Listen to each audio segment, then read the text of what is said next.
Welcome to the Paperclip Podcast, presented by BSDA. We have one clear goal: help you to become bigger. I'm your host, Brett Stone, and today is Season 2, Episode 4. And whether you're a regular listener or watcher or new to the show, thank you. You definitely appreciate it, and I hope you really enjoy today's guest.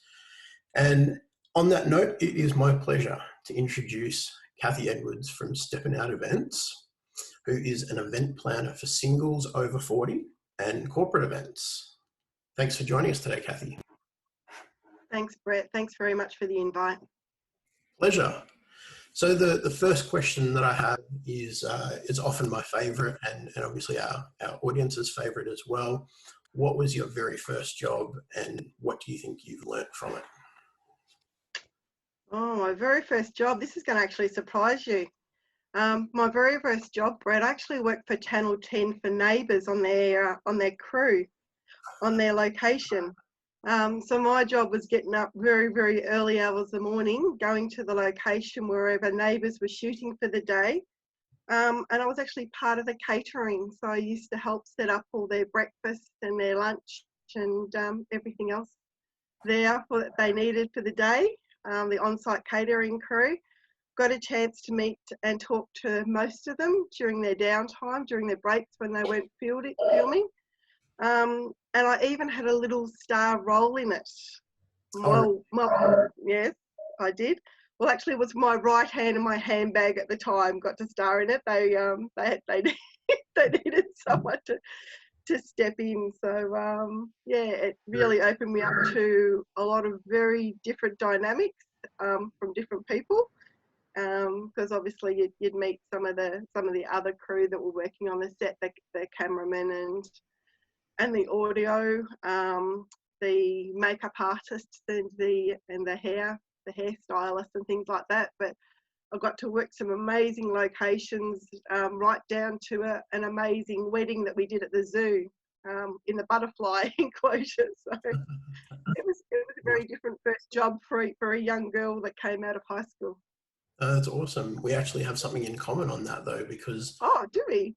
My uncle was I don't know exactly what role he had, but he was reasonably high up at 10, and he spent a lot of time working on shows like Neighbours and Young Talent Time and all of those kind of things. So there may have even been some crossover there. He might even know who you are. Possibly, yes.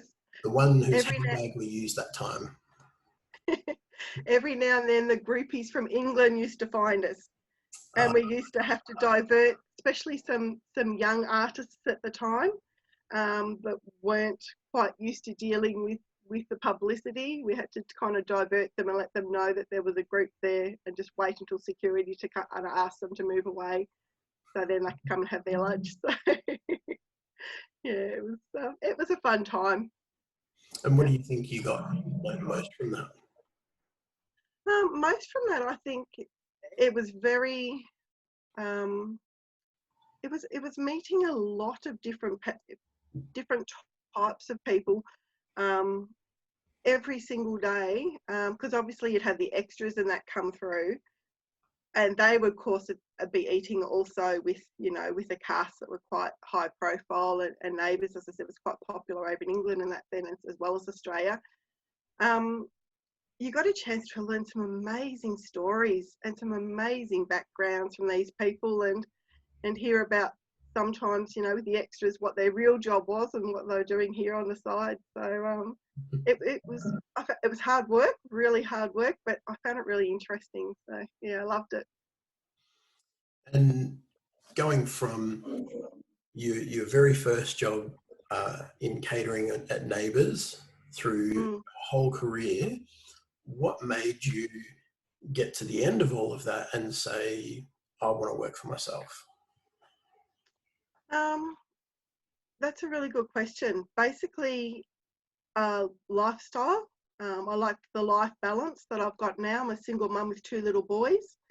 And I also found that there was nothing for the mature age out there no really lovely places where you could actually meet like-minded people, form some nice new solid connections with new friends, or if you were at the stage where you're actually looking for someone special in your life, there was kind of nowhere really to meet, people from your area.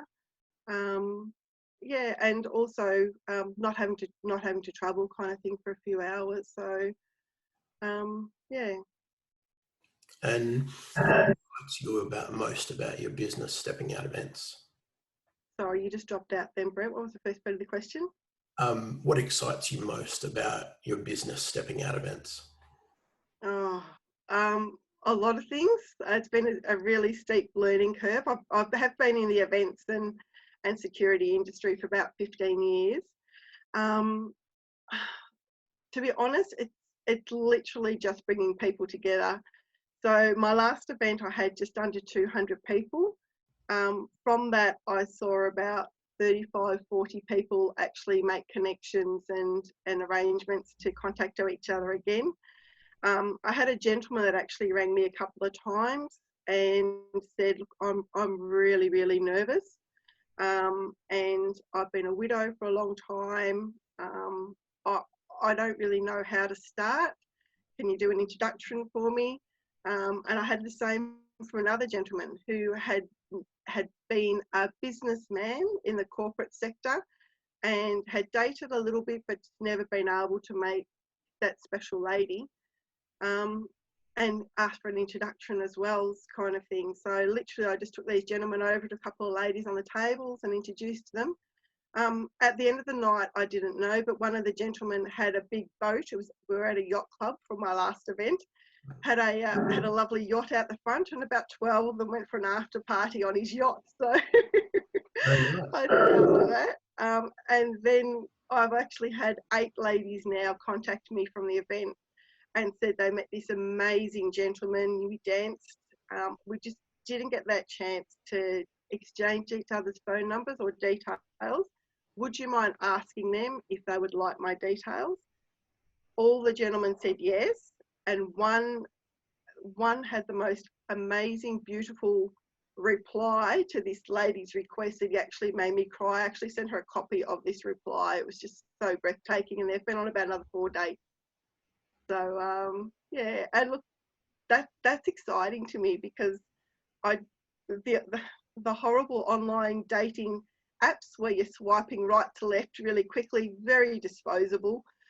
It's quite difficult, kind of thing, to work out if the person you're talking to is you're both looking for the same thing, and if you've got that little spark that you get face to face. You don't know about that spark when you're dating in with those dating apps, kind of thing. So yeah, that's probably what I find the most exciting, being able to bring people together. That's awesome. And how did you learn the skills to be able to do this well?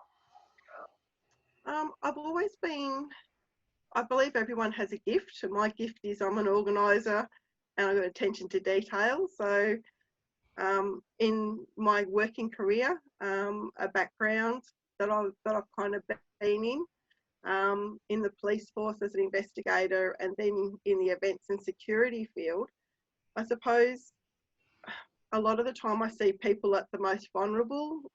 They're in the worst possible situations in their life at the time. And I get a bit of a glimpse into those people's lives.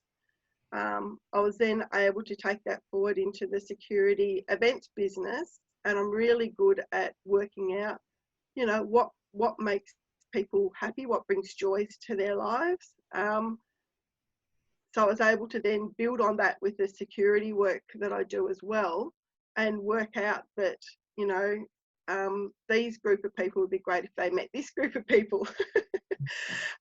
But also as an organiser, I'm able to then, go to different venues and say, this is the picture I see, this is the event that I see happening at your venue, and this is what I'd like to kind of put together. So, and that kind of came, I suppose, with a lot of my, I was doing a lot of fundraising, and I used to run, when I first first moved, when I first had children, I was actually living in Pakenham, and I started up playgroups. So, and that just started with me going into the health nurse and finding a little note on the board saying, another mum, I'd love to have a coffee. You know, if anyone's a mum with young children, because I was there and I had 2 children, I didn't meet the criteria of being a new mum, so I wasn't allowed to go into their mothers groups. And that's how my playgroup started. So by the end of it, I had about 9 playgroups. I had 360 families, I think, and at one stage I think I had about 13 different nationalities. And that was all volunteer work. And then a girlfriend from the police force, I bumped into her one day, and she was the youth advisor, the liaison officer at Pakenham Police Station. And she said, look, I'd love to really connect with some of these youths. I really want to do a disco. She says, you used to organise a lot of things. Can you organise a disco? And I'll go around to the schools to promote it. So I've had a chance, I think, in my past to be a part of a lot of great ideas and great concepts right at the very start and seeing them build. And I just knew I could do this, Brett. Like, it's taken me 3 years to build the business and put it together and raise the funds, but I just knew that I had the skills to do it. And the rest, I suppose, was a lot of hope that people would feel the same way and see that they're able to connect with people. Yeah, that's great. You know, it's always good. I suppose it's almost double rewarding when you invest in an idea so long, like you said, for 3 years. You know, you're investing in and putting things aside, ideas, money, whatever it is. You're putting these things aside with the hope that you'll be able to create a business that helps other people, and to be able to then see those people respond, come on board, and embrace the business that you're running and the opportunities that you're trying to give people to find somebody else, and then not only embrace that business, but then take advantage of what that business is offering in the way that you said. You know, you had 40 couples, 40 people come together, and people wanting other people's phone numbers and contact details and be able to reach out like that. That just says people are not only getting behind the business, but they're embracing the idea that you don't have to use an app, swipe on somebody to meet someone, especially if you're over 40. You can get out there and do the things that you did perhaps when you were 20, before the internet was around. That's right. And yeah, I suppose something that surprised me a little bit is such a high caliber of people. Like, they came beautifully dressed in their suits and their dresses, and the gentlemen were lovely. They went up and asked the ladies for dances, and one gentleman that a lady had clicked with and that I contacted and asked if I could exchange the number, he says, that's fine. He says, but when I grew up, it wasn't acceptable to give the phone number on the first date, and I felt like it was our first date, which is why I didn't give her my details. So they've got really high, really nice standards, really good morals, really decent family orientated, and they're all coming together in the one room. So, some, as I said, are looking for friendships and connections.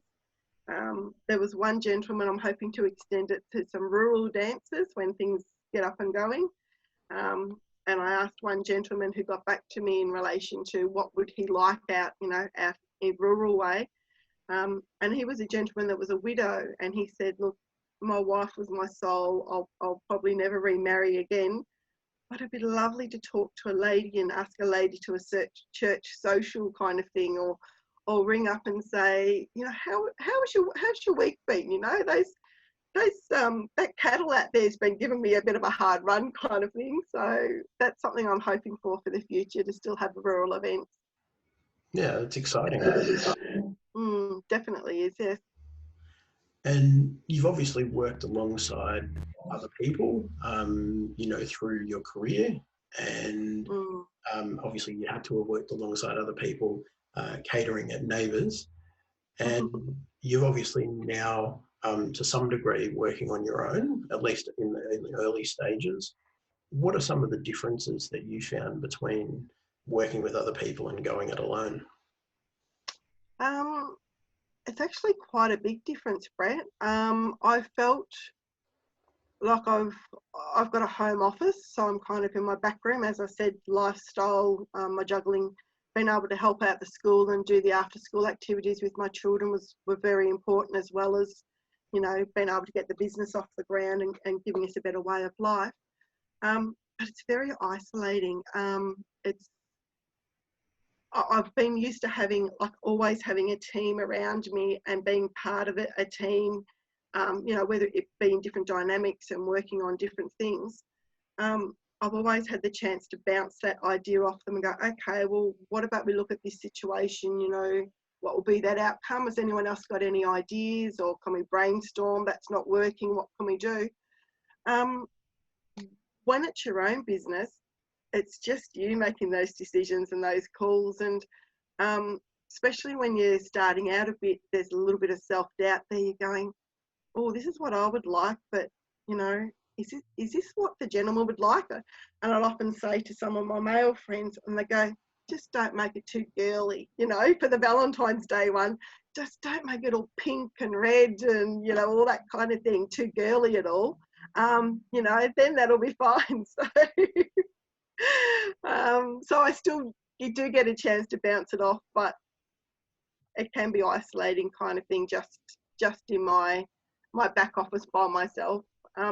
But you're right, I have met some amazing people, some incredible entertainers, which is different, because before I was working for a client and putting together that client's events. You know, now I'm working for my own business and putting together my own events. I'm finding the entertainers are coming on board. Like, there was my first event that I did for my launch party. I walked in and I was expecting to see Spring Carnival. So I'd organised the nursery to put all these flowers and everything kind of thing, and greenery when I walked through reception. And I've walked in and there was nothing there. And the short story is that the gentleman that was organising had been called to Sydney at the last minute and forgot to tell his crew. So I was a bit flustered at the start. I wanted to make it really good, you know, really good for my new members, and that the entertainment at the time helped me literally set up the place. so I get to see the other side of these beautiful people, these performers and that kind of thing, as well as, you know, the venues and that come into it. So even though it is isolated at home, I suppose now I've identified that, and I've started to branch out and have a group of small business friends that I can bounce ideas on, or give me a bit of a boost when I need it, kind of thing. Yeah, for sure. And that leads into the next question a little bit, which is, you know, what are some of the personal challenges that you faced while working for yourself? You know, often people talk about, you know, relationships or friendships or sleep or the financial side of it. What are some of the personal challenges that you've faced? Yeah, I suppose the personal challenges with every business is the finances. I'd saved up for a very long time and put the money kind of thing, all this business. So I thought I either jump in with both feet, or I just don't do it. So I'm just wasting my time. You know, and every now and then I think, you know, have I done the right thing? You know, I could have maybe been providing this or that for my children. Yeah, I suppose that would be the biggest thing, Brett. And I think that's, you know, that's in itself, that's a great quote, you know, that I either jump in with both feet or I don't do it. Like, I think that's one of the things that my friends are probably sick of me saying, is that I think it was something that I heard in a movie once, I'm sure, but it just kind of stuck with me, which was, you know, you ride until the horse bucks or you don't ride at all. I'd always thought, you know, that it's just about giving something a go, but if you're going to, you've really got to, like, if you want it to be successful, you've got to put everything into it. Otherwise, if you get to the end and it's not, you'll forever have that regret. Always regret it. You know, what if I just done That's this? so true. just tried a little bit harder, or what if I just worked a little later one night, or whatever it was. So and all those little walls or boundaries, like all your limitations you put on yourself, they're all self-imposed. So if I really look, I can find answers to anything I want. That's right. You know, and whether it's outsourcing it to an expert, or doing a course, or, you know, changing the way I've looked at something because it hasn't worked out. It's just having that, being able to grasp looking outside the box and not being so narrow-minded and focused that you don't pick up that you're actually making a mistake or going in the wrong direction. Yeah, and I do that. It's something that I've said on this podcast before, which is, you know, one of the first things I learned when I left, you know, I'd spent 16 years in corporate life, and then I left and started my own startup. And in the first 3 months, I learned more in those 3 months than I had in the last probably 5 years of my corporate life. And what I've likened it to is that often, you know, we're told that we all have these glass ceilings, you know, like this is when you work for somebody else, this is as much as you need to learn, this is as much as you need to do, this is where we need you to be, these are the skills we need you to have. And more often than not, people get stuck in that mindset of, well, this is all I'm going to do, so this is all I need. And they impose like these glass ceilings that are above them. And what you find is that when you leave that life of working for somebody else and you work for yourself, you quickly realize that this glass ceiling is just like a series of glass ceilings. And all you're doing every time you learn something new or you challenge yourself in a different way is you just smash through like another layer of ceiling.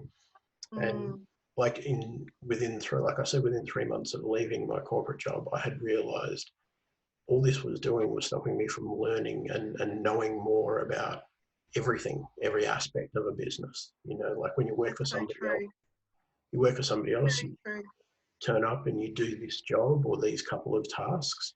And if you try to step outside that, most of the time you're told to go back to your place and stay where you were and leave that for somebody else. And you've always, you almost build up this feeling of, I can't do other things because somebody else is paid to do that. So I don't want to get them in trouble, and I don't want to get myself in trouble. I don't want to take a job away from somebody else, whatever.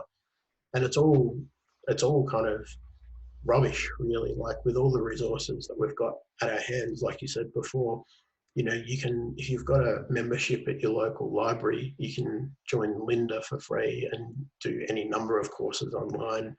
You've got Udemy to learn stuff online. And the number one search term on YouTube is how to something.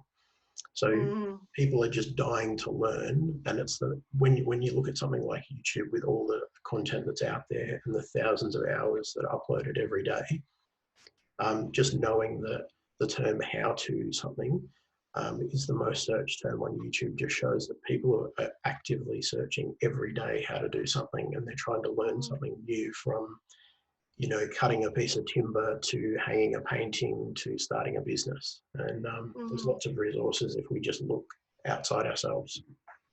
I think you're right, Brett, and I think that's life. Like, you know, I know part of being a single mum, have all those different hurdles, and I'll just learn one thing and then they'll change the goalposts and I'll learn something like sport, soccer and football and cricket and basketball.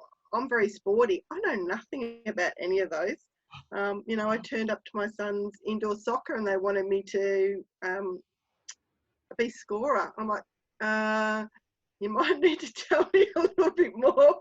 Or I turn up to my son's footy and, you know, the coach has got a lot of kids and he's looking for a couple of extra people to do some handballs. And I'm like, okay, show me how to handball. And then I could do it first. So, and it's the same with business. You know, I've come across, you know, so many different areas because when you work for yourself, you know, you're the HR person, you're the every aspect of your life, you're the finance person, you're the customer liaison, where before when I was working for other people, I could actually go to that expert on my team and go, okay, I'm handballing this to you because this isn't my area of expertise.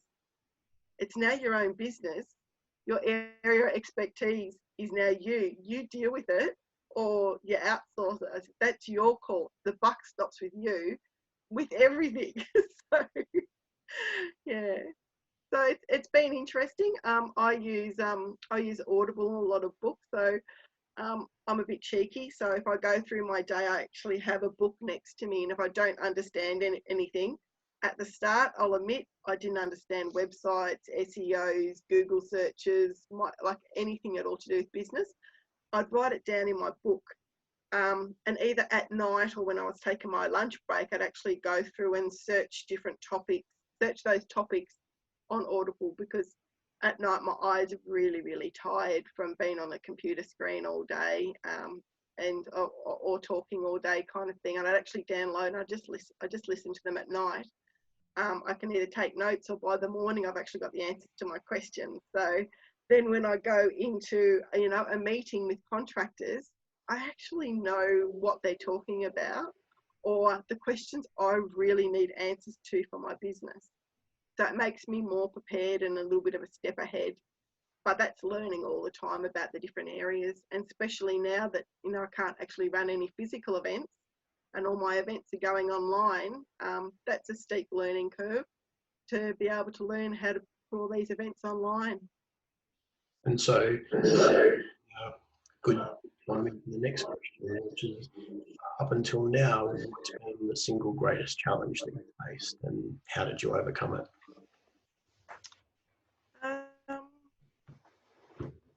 To be honest, like, I launched last year, and yes, I had some decent challenges putting things together and making sure I had the right people backing me, the right experts that I needed for my website and my content writer, and making sure I had the right venues down to the right security. Security is very important in the music.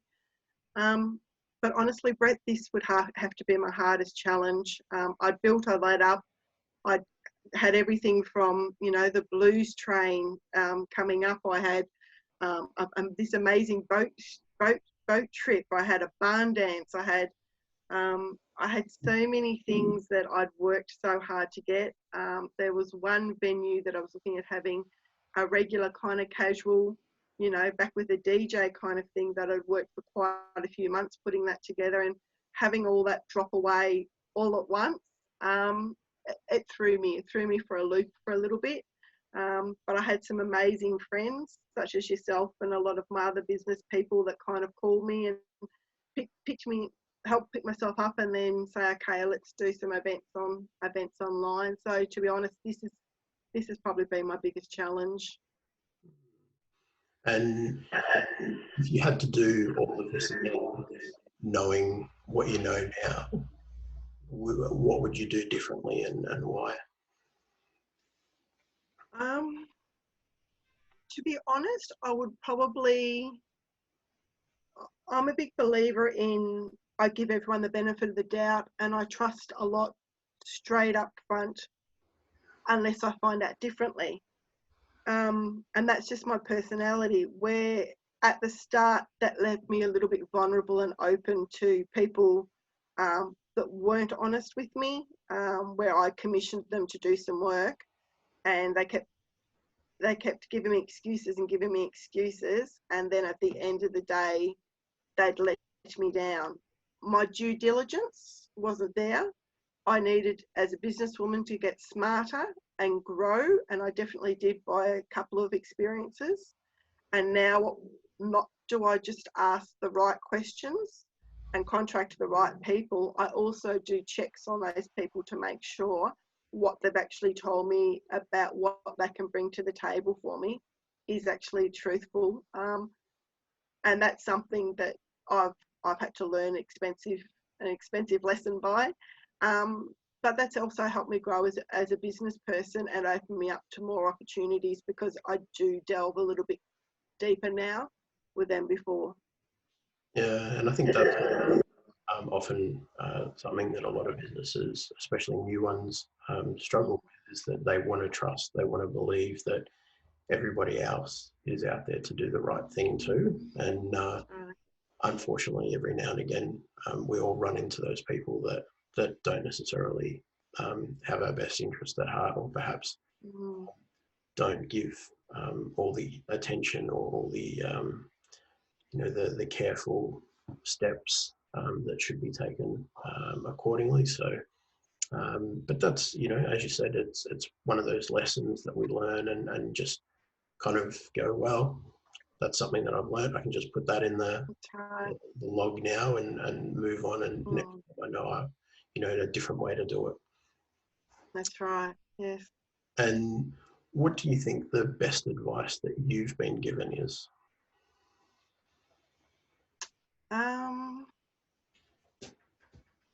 Probably to be able to, in order for me to profit from my mistakes, I actually have to go out and make some first. So my mentor actually said that when I came back to him with that scenario we were just talking about, where I'd spent a lot of money on this person or this business and they hadn't been able to have fulfilled, and they had no expertise really in the area. He just goes, but now you can actually profit from that in your growth and your learning. So I suppose that was a barrier I had to kind of get over. So. That's great advice. And what's the best advice you can give our listeners?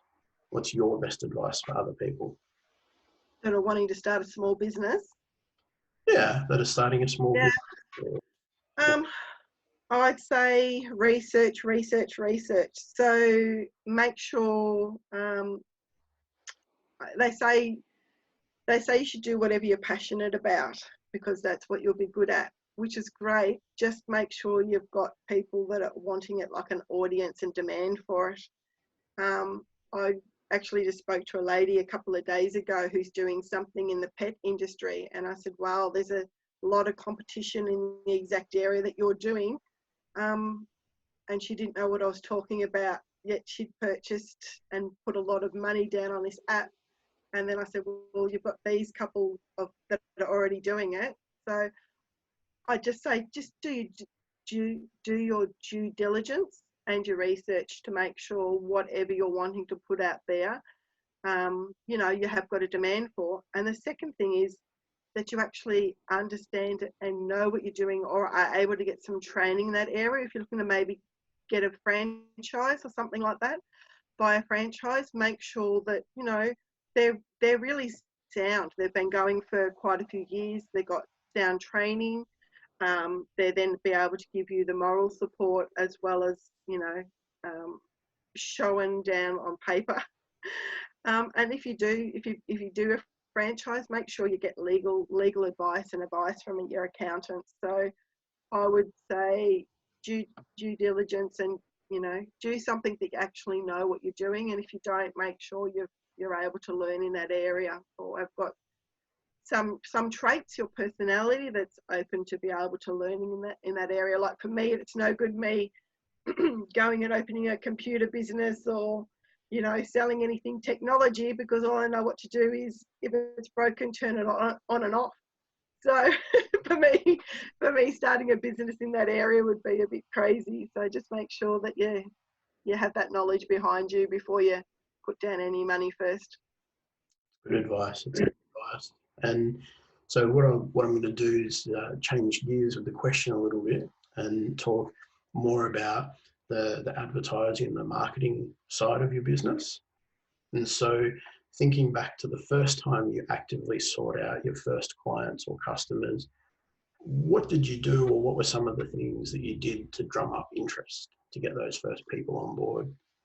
Yeah, I actually started one step before that, Brett. I actually sent messages around to my friends and asked if they had single friends and if they'd be interested in doing a bit of a marketing and a survey for me.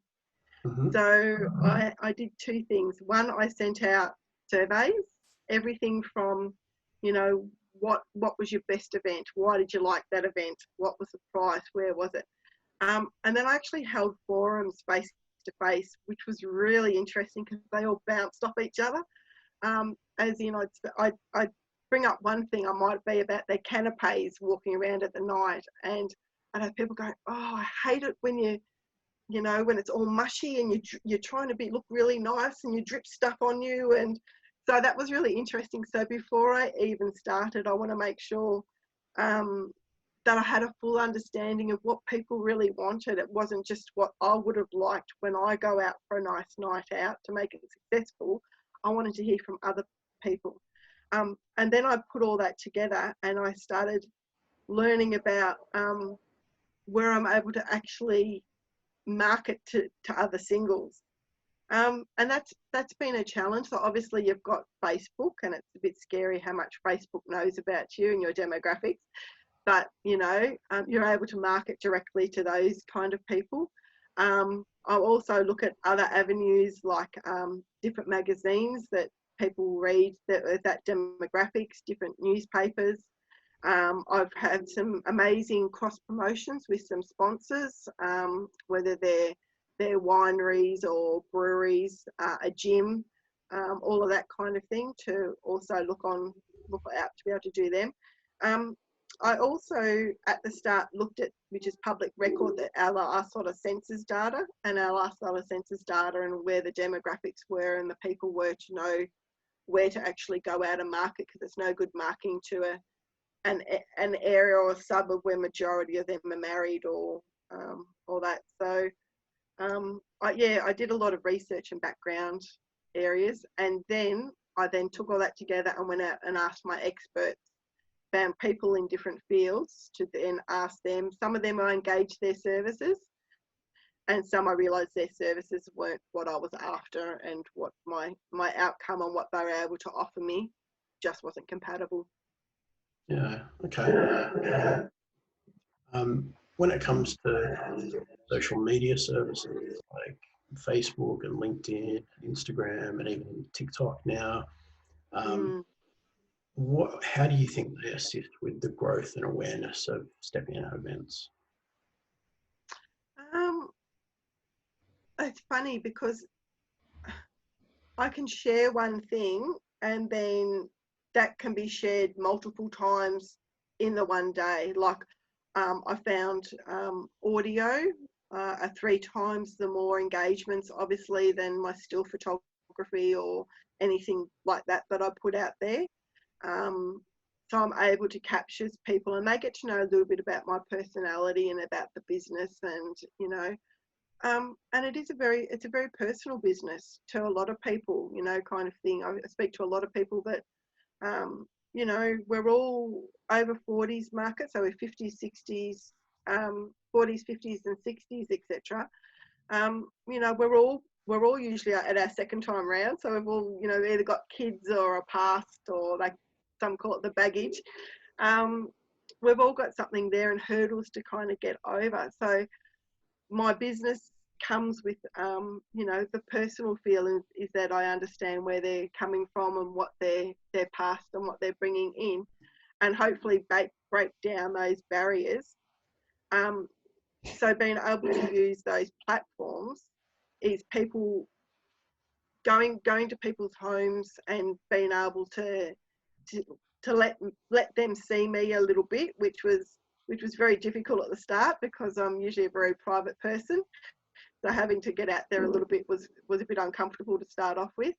But yeah, I think they allow, and then you can start making those interactions and connections with people, and they can start giving you feedback on all those platforms to let you know, I was about, like I had, and these people won't mind me saying this, I had a group of nurses that were from the Mornington Peninsula. And they said, Kathy, we love your events. None of us, we can never come. We can never get time off the nights that you have your events. Can you please do some of your dinner dates through the week where we can get time off, kind of thing. So they had actually been watching very closely, and there's about 12 of them, 12 nurses apparently.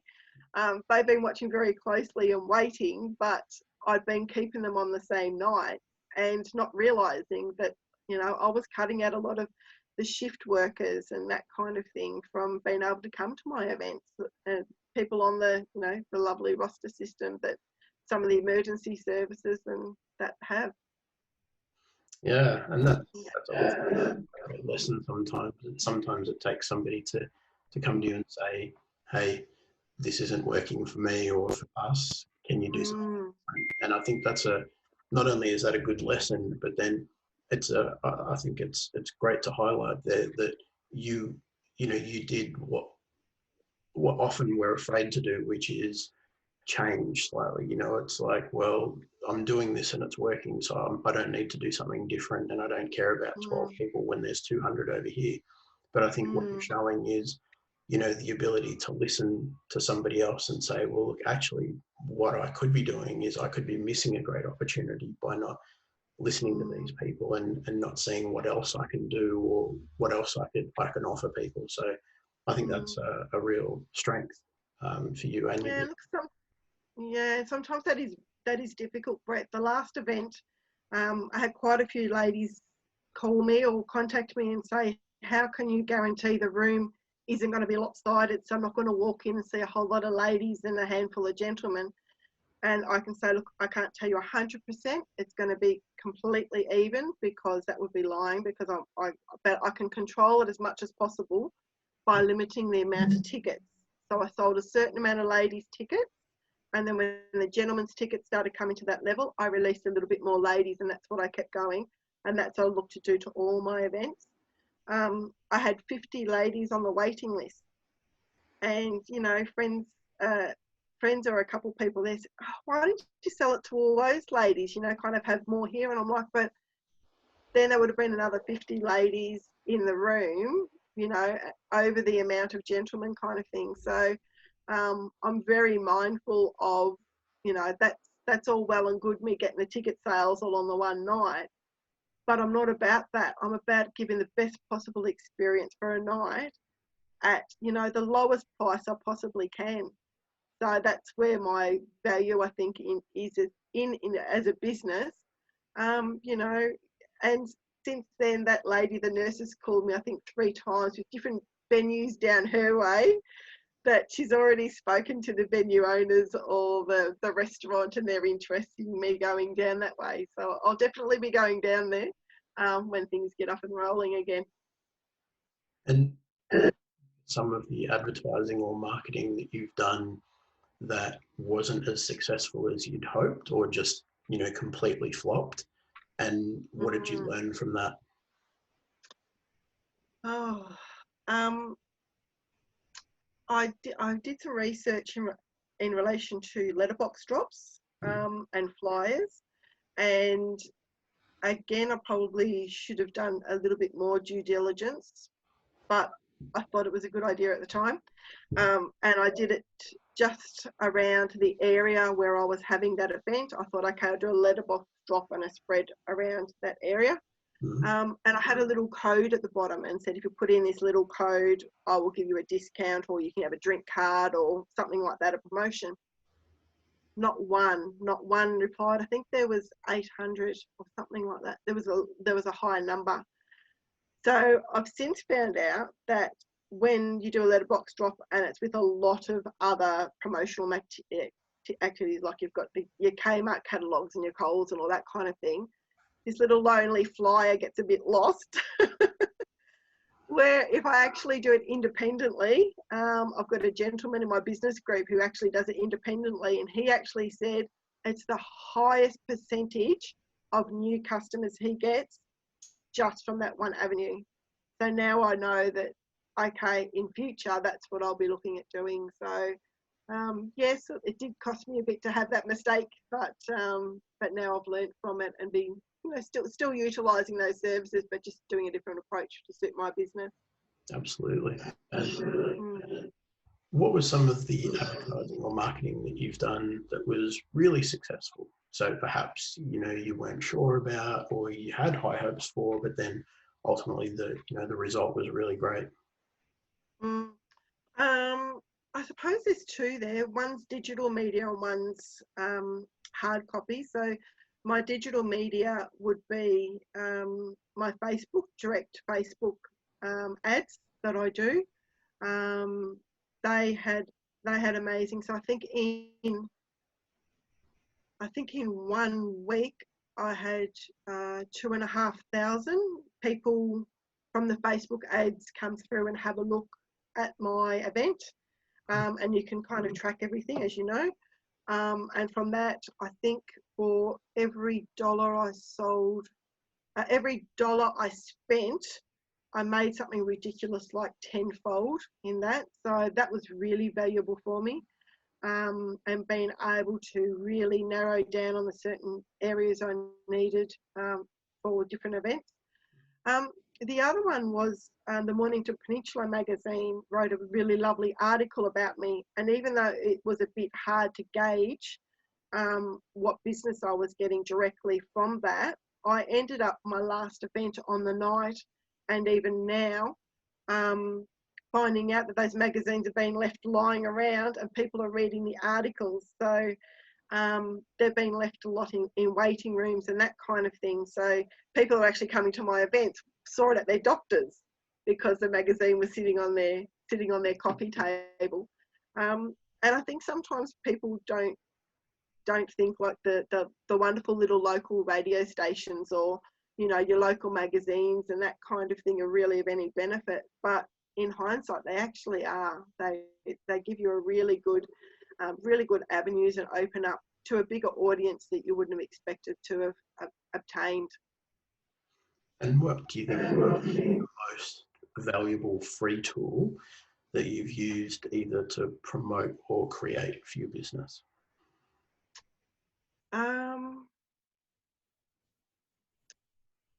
Probably my Google, the home ones. I'm able to put updates, or Google, sorry, it's called Google My Business.